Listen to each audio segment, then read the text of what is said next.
तो हेलो दोस्तों, कैसे हैं? उम्मीद करता हूं आप सब बहुत मस्त होंगे, स्वस्थ होंगे, जस्त होंगे। दोस्तों आज के इस वीडियो में हम लोग सीखने वाले हैं क्लास 10th के मैथ में पहला चैप्टर है वास्तविक संख्या।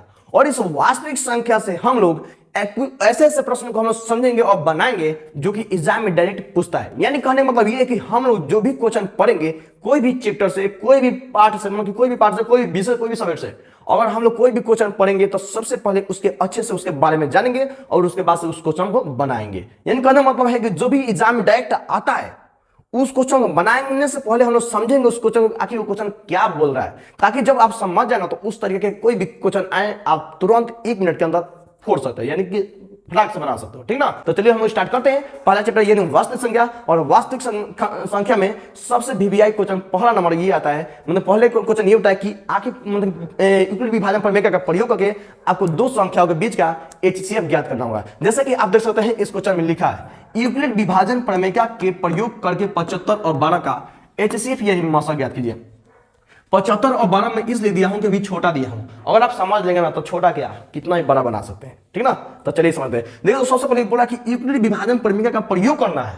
देखो तो हम तो इस तरीके से दो संख्या तो हम एचसीएफ एलसीएम निकालना तो सीखे है ना जी। तो हमको ये नहीं समझना कि बाबू ये प्रयोग करने के लिए क्या बोल रहा है, तो इसका भी कोई कारण है। देखो भाई यूक्लिड विभाजन जो भी ये प्रमेय लिखा है ना, तो इसका मतलब सबसे पहले हम समझते हैं। यूक्लिड का मतलब होता है ना, एक इंसान थे, हम लोग तरह एक इंसान थे, बुजुर्ग थे, मतलब कि जो खोज किया था वो थे। ठीक है ना? और विभाजन के मतलब होता है ना कि जो दो प्रश्न के बीच के एचसीएफ ज्ञात करना है आपको विभाजन विधि द्वारा, यानी विभाजन मतलब है भाग के द्वारा करना है। ठीक ना? यानी बांट बांट के आपको बनाना है।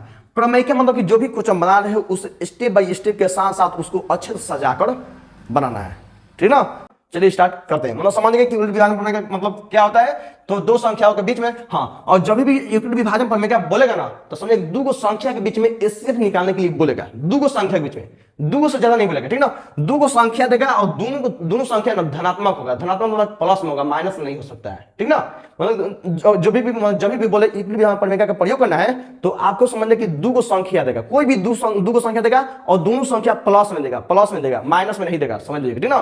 तो प्लस में देगा। तो चलिए हम लोग बनाते बनाते अच्छे से समझ जाएंगे। ठीक ना? तो जो भी दिया है यूक्लिड विभाजन प्रमेय का प्रयोग करके 75 और 12 का एचसीएफ यानी मासा ज्ञात करना है। तो सबसे पहले आपको जो दिया है, जो दो संख्या देना, इसको मान लेना है। सबसे पहले आपको ना मान लेना है। मान लेना मतलब क्या, जो भी दो संख्या दिया ना, एगो के ए बराबर मानना है और एगो के बी बराबर मानना है। तो ए बराबर किसको मानेंगे, बी बराबर किसको मानेंगे, बताता हूं। देखो जब भी दो को संख्या देगा और दोनों में एगो बड़ होगा और एगो छोट होगा, तो आपको बड़का वाला जो संख्या होगा ना उसको ए बराबर मानना है। किसको बराबर मानना है बाबू? तो जो बड़ा वाला होगा उसको हम ए बराबर मानेंगे। यानी 75 12 में सबसे बड़ा कौन है जी? तो 75 है, और छोटा कौन है जी? तो 12 है। और इतना हो गया। उसके बाद इसका प्रयोग करने के लिए बोला है यूक्लिड विभाजन प्रमेय का प्रयोग करना है, तो इसको तुरंत लिख देंगे। यानी यूक्लिड विभाजन प्रमेय का, यूक्लिड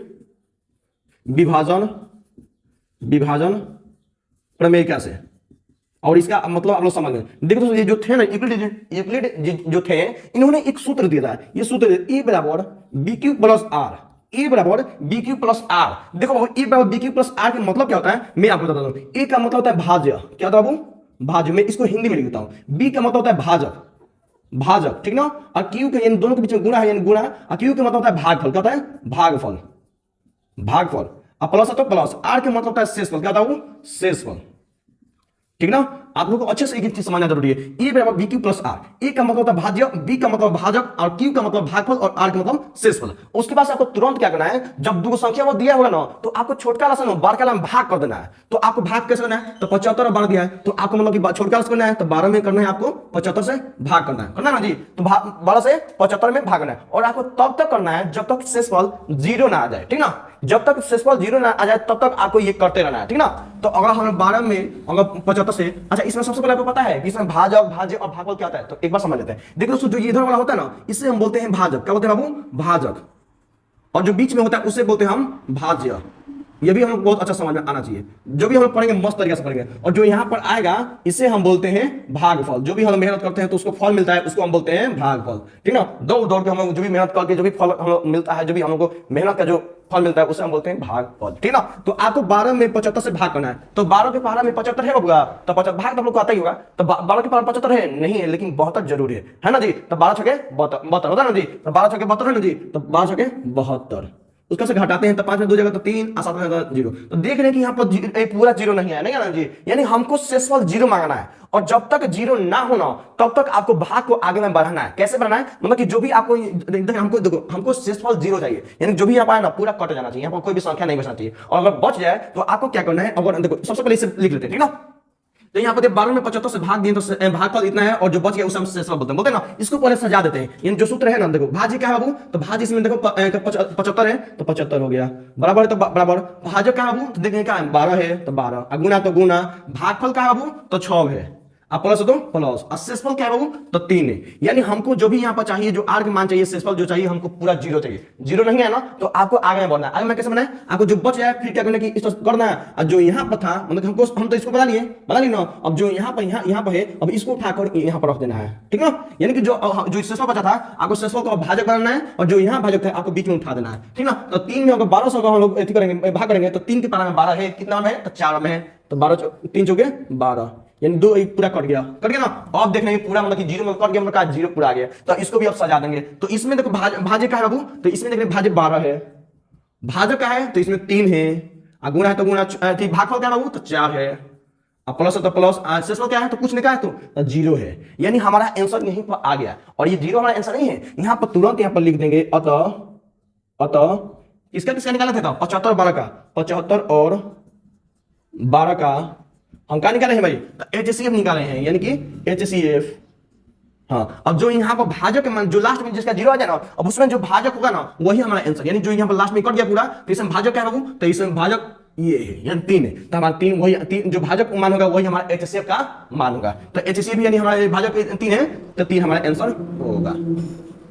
आपको उम्मीद करता हूं कि आपको बहुत अच्छा समझ आएगा ना, बहुत मजेदार तरीके से समझ आएगा। हमने सबसे पहले क्या किया बाबू, हम लोगों ने यूक्लिड विभाजन प्रमेय का प्रयोग करने के लिए बोला था, हम लोगों ने 75 और 12 का ऐसे भी ज्ञात करना था। तो हमने सबसे पहले मान लिए ए बराबर को माने बी बराबर, और ए बराबर जो बड़ा है उसको माने हैं 75, जो छोटा है उसे बी बराबर माने। उसका हम लिख दें कि यूक्लिड विभाजन प्रमेय से, यहां से लिख देना, ठीक ना, प्रमेय से, और उसके यूक्लिड विभाजन प्रमेय से। तो यूक्लिड ने एक सूत्र दिया था, वो दिया था ए बराबर बी क्यू प्लस आर। ए का मतलब भाजक, बी का मतलब भाजक, क्यू का मतलब भागफल, और आर का मतलब शेषफल। और इस तरीके से सबसे पहले हम लोग क्या किए कि अलग हम लोगों ने जो छोटा था, हमने जो 75 12 में जो छोटा रहा, छोटा से आपको 12 में भाग करना है। तो हम 12 में 75 से भाग किए, तो आप लोग को सब बता दें कि इसको बोलते हैं भाजक, और बीच में जो होता है उसे भाज्य बोलते हैं, और जो भाग करने वाला जो यहाँ पर आंसर आता है उसको हम बोलते हैं भागफल। हमको तब तक ये करना है जब तक यहाँ पर मतलब कि क्या यहाँ पर शेषफल 0 ना जाए। तो देखेंगे 0 तो नहीं आया, 3 आया, तो फिर हम लोग खींच दिए, और फिर इसको जो यहाँ पर था इसको उठा दिए, फिर हम लोग भाग किए, और फिर देखेंगे पूरा कट गया, 0 आ गया, फिर सजा दिए, सही ना। अगर मान के चलो अगर यहाँ भी कुछ आज मान के चलो यहाँ पर कुछ आज हमारे को 2 आता, तो फिर हम क्या करते हैं बाबू, तो हम फिर ऐसे खींचते, और जो यहाँ पर था तो यहाँ पर हम ला देना, लेकिन ऐसा नहीं हुआ, नहीं ना।